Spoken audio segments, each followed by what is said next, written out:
Hello. Matrix का जैसा मैं कि कहा कहे थे हम कि हर वीडियो के बाद अब धड़ाधड़ वीडियोज आएंगे। ठीक है। रोज कम से कम 2-3 वीडियो तो हम डाल ही देंगे। एक चैप्टर कोशिश यही रहेगी कि एक चैप्टर खत्म हो जाए, भले छोटे छोटे पार्ट में खत्म हो, मतलब कई वीडियो एक के, लेकिन समय कम ही लगेगा। तो जल्दी से जल्दी खत्म करने नहीं मतलब है, लेकिन पूरा खत्म करने का मतलब है, मतलब सही से एकदम खत्म किया जाएगा। ठीक है। तो यहाँ पर ये उतना इम्पोर्टेंट है, वैसे इम्पोर्टेंट है, ये जरूरत है इसको जानने की, क्योंकि इनकी भी जरूरत पड़ जाती है जब बड़े बड़े 8-8 नंबर के सवाल लगाते हैं हम लोग। ठीक है। तो बोर्ड में ये भी 1-2 नंबर का आता ही है, आ ही जाता है। ठीक है। तो एक बार आप, हम सोच रहे हैं कि एक बार देख लीजिए, मन करे तो पहले जो लिखना चाहे वो लिख लें। ठीक है। वैसे लिख लें और उसके बाद लगाते हैं हम। ठीक है। लिख लीजिए। चलिए ठीक। तो अब हम सोच रहे हैं कि पढ़ाया जाए इसको। ठीक है। तो आप लोगों को पढ़ना है आव्यूहों की समानता। ठीक है। तो आव्यूहों की समानता, इक्वेलिटी ऑफ मैट्रिसेज। आव्यूहों की समानता यानी कि इक्वेलिटी ऑफ मैट्रिसेज कब, मतलब दो आव्यूह कब इक्वल होते हैं, यही बात करनी है हम लोगों को। दो आव्यूह परिभाषा जैसा कि हम लोग लिख दिए हैं, लेकिन उससे कोई मतलब नहीं। हम सोचे कि एकदम एनसीईआरटी में जो है छाप दिया गया है, तो आपको अगर समझ में तो वैसे ही आ जाएगा। लिख दिए हैं कि जो लिखने वाले, जो लिखने में ज्यादा इंटरेस्ट रहते हैं वो लिख लेंगे। ठीक है। कोई हमको लिखवाइए सर जी, लिखवाइए, तो लिख लीजिए। ठीक है। तो जो पहली, मतलब जो 11th के हैं, जो 12th में जा रहे हैं, उनको तो पूरा एकदम एकदम बढ़िया से डिटेल में लिखना चाहिए, पढ़ना चाहिए। उनको भी कोई दिक्कत नहीं होगा। ठीक है। जो है उनको तो एकदम, मतलब वो उनके लिए स्पेशली है जो इस बार 12th देंगे, 2023 में 12th बोर्ड देंगे, यूपी बोर्ड हो, सीबीएसई बोर्ड हो, जो भी हो। लेकिन हम ये टारगेट यूपी बोर्ड वाला है। सीबीएसई बोर्ड का एग्जाम पता नहीं कब होगा, हमको ये इसके बारे में ज्यादा ज्ञान नहीं है। ठीक है। यूपी बोर्ड बहुल इलाका है, मतलब ज्यादा यूपी बोर्ड के छात्र हैं इधर। एक दो मिल जाते हैं यूपी सीबीएसई बोर्ड वाले, वो भी निकल लेते हैं कहीं किनारे, तो मालूम नहीं चलता। ठीक है। तो ये इक्वलिटी वीडियो बढ़ाना हो, ठीक है, इस वीडियो को आप शेयर कर सकते हैं। ठीक है। पहले शुरू करते हैं, उसके बाद बात करते हैं, इन सबकी बात करते रहेंगे। ठीक है। चलिए देखिए। तो अवयवों की समानता, इक्वेलिटी ऑफ मैट्रिसेज। दो अवयव कब बराबर होंगे? तो यहां पर परिभाषा है, दो अवयव ए आई जे, यहाँ पे अवयव को कैपिटल लेटर से दिखाया जाता है, जैसा कि हमने बताया। स्मॉल लेटर से इसमें अवयवों को दिखाया, एलिमेंट को, जो उसके अंदर अवयव के अंदर होंगे उनको ए आई जे। और यहाँ पर यहाँ पर ये जो आई है ये बताता है कि कौन सा रो है, मतलब कौन सी पंक्ति है, और ये बताता है कि कौन सा स्तंभ है। और ये बी है, दूसरा अवयव। बराबर समान कहलाते हैं यदि वे समान कोटियों के होते हैं। समान कोटि का मतलब 2 गुणे 2, 3 गुणे 3, या 2 गुणे 3, 2 गुणे 3, वो भी, मतलब दोनों की कोटियां बराबर होना, जितनी कोटि के पहला अवयव उतनी कोटि का दूसरा अवयव, तभी हम समान कह सकेंगे। ठीक है। तो आगे आगे लिखा, वे समान कोटियों के होते हों। समान कोटि मतलब वही कि 2 गुणे 2 का है तो वो भी 2 गुणे 2 का हो, 3 गुणे 3 का है तो वो भी, जैसा वो हो ऐसा वो हो। जितने पंक्ति इसमें है उतनी पंक्ति उसमें हो, जितने स्तंभ इसमें उतने ही स्तंभ उसमें भी हो। ठीक है। दूसरा दूसरा ए का प्रत्येक अवयव बी के संगत अवयव के समान हो। ठीक है। संगत अवयव का मतलब ये है, संगत का मतलब ये है कि सेम पोजीशन। ठीक है। अगर उनका पोजीशन सेम है, सेम पोजीशन का मतलब समझ रहे हैं आप? जैसे मान लीजिए कि A11 है इसका, तो उसका भी A11 ही चाहिए, B11। ठीक है ना? A11 B11, मतलब जिस स्थान पे वो है, पहले नंबर पे वो बैठा है सीट पे, तो पहले सीट पे वो ही बैठना चाहिए। तीसरे सीट पे अगर 3 है तो उसमें भी तीसरे सीट पे 3 हो। तो यही होता है अवयवों की समानता। इसका मतलब कुछ है नहीं। जैसे मान लीजिए अगर हम एग्जाम्पल लिखते हैं, एक्स वाई जेड ए लिख दिए हम, और यहाँ पे लिख दिए हम एक, बराबर लिख दिए बीच में 1 2 3 4। अगर आप बराबर कह रहे हैं, अगर आप बराबर कह रहे हैं इसको, तो ये जो पहले नंबर बैठा हुआ यक्स, इस पहले नंबर वाले 1 के बराबर होगा। ये ए चौथे नंबर पे, ये 4, तो 4 के बराबर होगा। कि यही है अवयवों की समानता। इसमें सवाल 1-2 नंबर के पूछ दिए जाते हैं, इसलिए और हम बताए थे जैसा कि हम इस चैनल पे बस कॉन्सेप्ट रहेगा और उस पर बेस्ट एक क्वेश्चन रहेगा, मतलब उस कॉन्सेप्ट को समझा दिया जाएगा, कॉन्सेप्ट को, उस टॉपिक को। और अगर आपको सोल्यूशन चाहिए तो पहले तो आप कमेंट करना पड़ेगा कि हाँ हमको चाहिए, जरूरत है, तभी।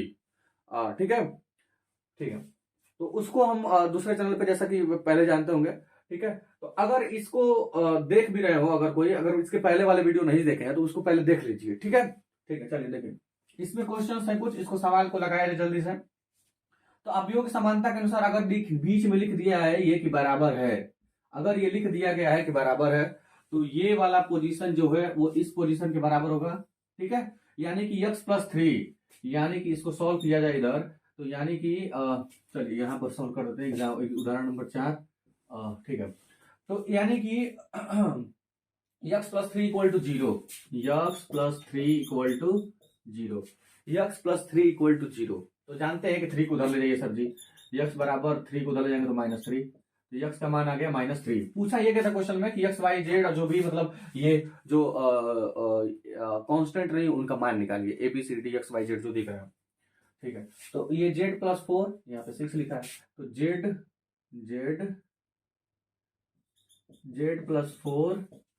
z+4 इक्वल टू 6, तो यहाँ पे z इक्वल टू 6 -4, तो 6 में से 4 घटाइए 2, तो z इक्वल टू आ गया 2, ठीक है। और भी आगे है 2y-7 इक्वल टू इतना, तो y वाले को और कोई नहीं है भाई, तो यहीं से लगा लीजिए। तो 2y-7 ये 2y इस जगह वाले को इस जगह के बराबर होगा, तो 2y-7 इक्वल टू 3y-2, ठीक है। ठीक है, अब 3y को इसको उधर ले जाइए, इसको इधर लेकर आ जाइए। क्यों लेकर आएंगे जानते हैं आप, 7 और ये +2 और यहाँ पे 3y-2y, तो यहाँ पर ये हो जाएगा y -7 + 2, तो -7 + 2 कितना हो जाएगा, -5 होगा, तो -5, 7 में से 2 घटाएंगे 5, और बड़ा वाला नंबर माइनस में तो माइनस लिख देंगे, y इक्वल टू -5, ये हो गया। और भी बहुत कुछ निकालना है इसमें, जैसे b-3 इक्वल टू ये लिखा हुआ है, b वाला निकालना है, तो b-3 इक्वल टू, तो b-3 इक्वल टू ये लिखा है, b-3 वही लिख दिया है, ठीक है ठीक है ठीक है, एक मिनट,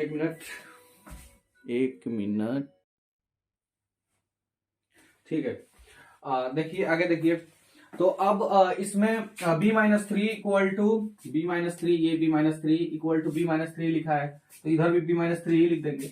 तो इसका मतलब हो सकता है क्वेश्चन में कुछ और लिखा हो, लेकिन हम यही लिख दिए हैं, ठीक है। b-3 तो इससे तो ये कट ही जाएगा, मतलब b उसका कुछ भी मतलब बराबर तो दिया ही है, ये तो बराबर ही है। यहाँ पर -21 के बराबर है, यहाँ पे 2c + c इक्वल टू 0, ये 1 मिनट, और a का मान अभी निकाला नहीं गया है, तो यहाँ से a-1 किस पोजीशन पे होगा, ये देखो इस पोजीशन, इसमें भी ये वाला पोजीशन, तो a-1 इक्वल टू -3, -1 को उधर ले जाएंगे तो a इक्वल टू -3 + 1, तो a इक्वल टू हो जाएगा -3 + 1 करेंगे तो कितना आ जाएगा, -2, तो ये a इक्वल टू आ गया -2, और इसमें 2c + c इक्वल टू 0 भी लिखा है, तो 2c + c इक्वल टू 0, तो यहाँ पे 3c इक्वल टू 0, तो यानी कि c इक्वल टू भी आ जाएगा 0, ठीक है। तो इसमें ये हो गया, इसको कुछ करना नहीं था इसमें सवाल में, ठीक है। दूसरा वाला सवाल थोड़ा सा उससे इंटरेस्टिंग है, क्योंकि इसमें थोड़ा सॉल्व करना है, ठीक है। तो उस सवाल को लगाते हैं, इस सवाल को आप नोट कर सकते हैं, और मन करे तो इस सवाल को रोक के वीडियो को पॉज करके लगा सकते हैं, ठीक है, या देख सकते हैं, ठीक है। तो चलिए ठीक है, आगे बढ़ते हैं, इसको मिटा दें, इधर वाले को, इसको मिटा दें, इस क्वेश्चन को, ठीक।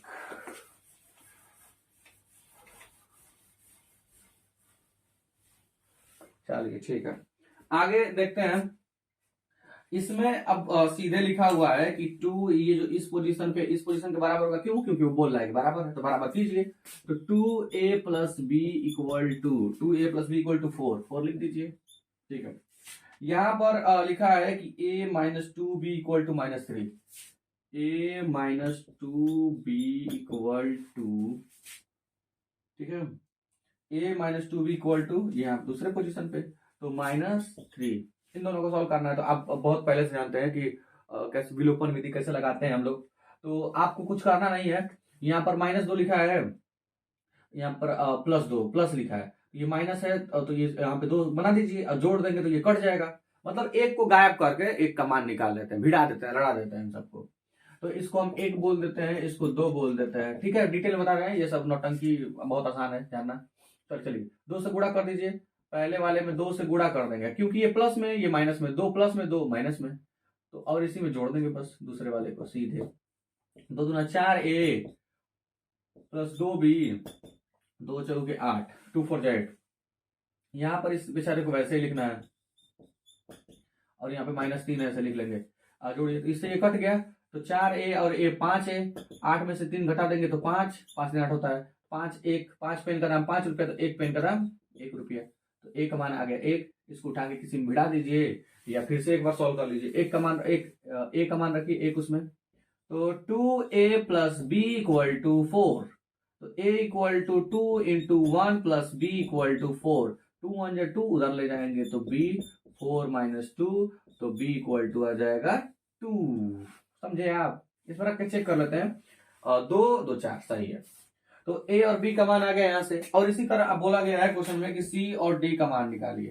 तो आप ये कर सकते हैं कि आप इसको फिर से इसको तो लगा सकते हैं, आप चेक कर सकते हैं, क्योंकि अब इस पर बता दिए कैसे लगाना है इसको। ठीक है, अगर ठीक है बनाना दीजिए। अब इसको लगाते हैं 5c माइनस डी, ये वाला। तो यहाँ पर 5c minus D, 5c minus D. 1 minute जरा देख लें कि आ रहा है कि नहीं कैमरे में। चलिए ठीक है, आ तो रहा है। ठीक है, 5c minus D, 5c minus D equal to 5c minus D equal to ये 11, तो 11 लिख लेते हैं। ठीक है, और यहाँ पे 4c प्लस 3d दिख रहा है कैमरे में, 4c plus 3d equal to दे दिया है यहाँ पर इस दूसरे पोजीशन पे 24। तो आप फिर वही हाल है इसका भी, तो यहाँ पे d है तो 3d बना देते हैं, तो इसको हम बोल देते हैं 3, क्योंकि इसी में बोले हुए हैं 1 2, और यहाँ पर लिख लेंगे 4। तो इसमें 3 कर देंगे, 3d कट जाएगा, तो यहाँ पे 3 में 3 से गुणा कर दीजिए और 4 को जोड़ दीजिए, चौथे समीकरण को। तो 3 से गुणा कर 5 किए 15, c माइनस 3d और बराबर 11 3 33। यहाँ पर 4c प्लस 3d वैसे ही छापना है 24, और यहाँ पर इनसे ये कट जाएगा, जोड़ेंगे तो 15 4 19, c इसको जोड़ो 4 3 7 और 3 2 5, 19 यहाँ पे c और यहाँ पे इंटू में होता है, उधर ले जाएंगे तो भाग में हो जाएगा बटा 19, तो 19 तिहाई हो गया 57, c का मान आ गया 7। इसी का मान रख दीजिए किसी एक में, इसमें रख दीजिए। ठीक है, तो रख दीजिए, तो 5c माइनस डी बराबर 11, तो c का मान रख देंगे 3 माइनस डी बराबर 11, तो यहाँ पर 5 3 15 माइनस डी बराबर 11, और ये 15 को उधर ले जाएंगे तो -15, तो माइनस डी बराबर -4, क्योंकि बड़ा वाला 15 माइनस में माइनस कट गया, डी का मान आ गया 4। तो यहाँ से a का मान निकल गया, b का मान निकल गया, डी का सब का निकल गया, c का भी निकल गया। 4 और 3, 1 मिनट चेक कर लेते हैं। 3 यहाँ पर 3 5 15, 15 में से 4 घटा देंगे 11। ठीक है, अब एकदम सवाल खत्म हो चुका है, ये टॉपिक खत्म। मतलब पहले एक्सरसाइज के जितने सवाल होंगे आपसे लग जाएंगे, नहीं लगेंगे तो कमेंट कीजिए सर ये नहीं आ रहा है, और अगर समझ में आया, मजा आया तो लाइक कीजिए। ठीक है, शेयर कीजिए, शेयर कर दीजिए। ठीक है, और चैनल सब्सक्राइब कर दीजिए। दूसरा वाला चैनल जो है उस पर अभी सर्च मारिए टॉपर्स एकेडमी अरमान सर, उसको भी सब्सक्राइब कर लीजिए। और यहाँ पे नहीं तो इंस्टाग्राम पे चले जाइए। ठीक है, अरमान सर पता नहीं 1754 है शायद, उस पर चले जाइए। ठीक है, तो उस पर भी आप कमेंट कर सकते हैं, ये मतलब जो भी है आप बता सकते हैं चीजें। ठीक है, वहां पे तो हम मिल ही जाएंगे। ठीक है, नहीं तो इसमें भी कमेंट कर सकते हैं, हम कमेंट पढ़ लेंगे आपका। ठीक है, नोटिफिकेशन आ जाता है, उसको ऑफ नहीं किए हैं, हम देख लेते हैं कि कौन क्या। ठीक है, और सवाल लगाइए, अगर सवाल नहीं समझ में आया तो बताइए हमको। ठीक है, और वीडियो शेयर कर दीजिए। ठीक है, तो मिलते हैं अगले वीडियो में।